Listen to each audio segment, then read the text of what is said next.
Hey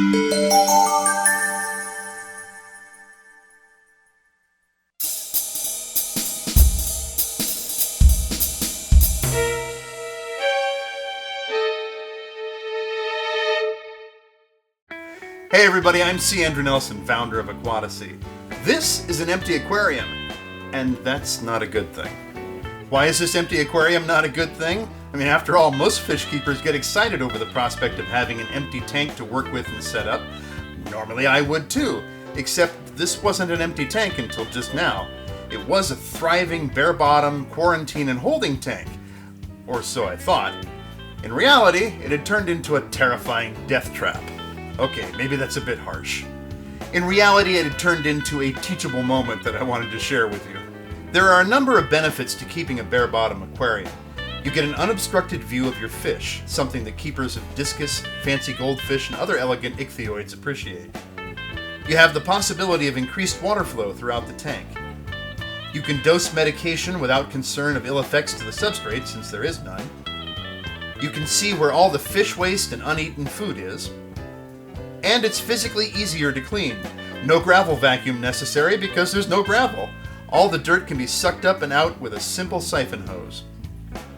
But there's one big downside to running a bare-bottom aquarium. Without the presence of a substrate, there's no textural surface in the tank for beneficial bacteria to grow on. Beneficial bacteria works as a biofilter to convert harmful ammonia from fish waste and uneaten food into nitrite, then breaking it down further into much less harmful nitrate. If there's no gravel or sand or some other form of substrate, that good bacteria can only take up residence in your mechanical filter. Ironically, though it may be easier to clean a bare-bottom aquarium, it may also be more work for you. Hold on, wait a sec, Andrew. Easier to clean? Why would that make more work? I know, it sounds counterintuitive, doesn't it? If it's easier to clean, it should be less maintenance, right? However, if you don't have substrate acting as a home to a large beneficial bacteria colony, then it means you have to do most of the work. With a burgeoning bacteria colony helping break down waste, the aquarium begins to partially take care of itself. Without it, though, your tank is much more reliant upon you doing your scheduled maintenance to keep the water free of wastes and toxins. Having a bare-bottom aquarium means you really have to stay on top of your regular water changes and cleanings. If you don't, you could overtax the bacteria colony in your filter and even kill it off. Therein lies the danger, and that's exactly what happened with this aquarium. I originally set this up as a bare-bottom quarantine tank for all the reasons I listed a moment ago. I could see the fish clearly, there was unobstructed water flow, I could medicate if necessary without concern over trying to get the residue of it out of the substrate later, and it made for easy cleaning.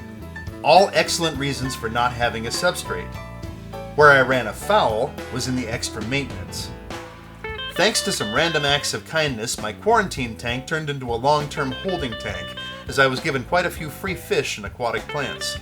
With my busy schedule, though, I wasn't able to get their permanent aquariums ready for them, and I wasn't able to keep up with the extra water changes and cleanings. Having all those fish in there very quickly caused a buildup of waste.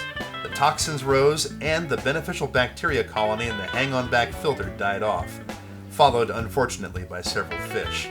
I rescued the remaining fish and redistributed them to other tanks around the house. Even seasoned aquarium experts can make mistakes. Bare-bottom aquariums can be a terrific way to enjoy your fish, and can work well for quarantine tanks, grow-out tanks, and display tanks. Just remember to step up your maintenance routine. And also, consider using some simple sponge filters inside your aquarium in addition to any mechanical filtration, as the surfaces of the sponges provide additional area for good bacteria to grow. For more information like this, make sure you subscribe to the Aquatasy channel and click that little bell notification icon so you don't miss any of our videos. Thank you so much for watching, and until next time, blessings to you. Time to set this up again.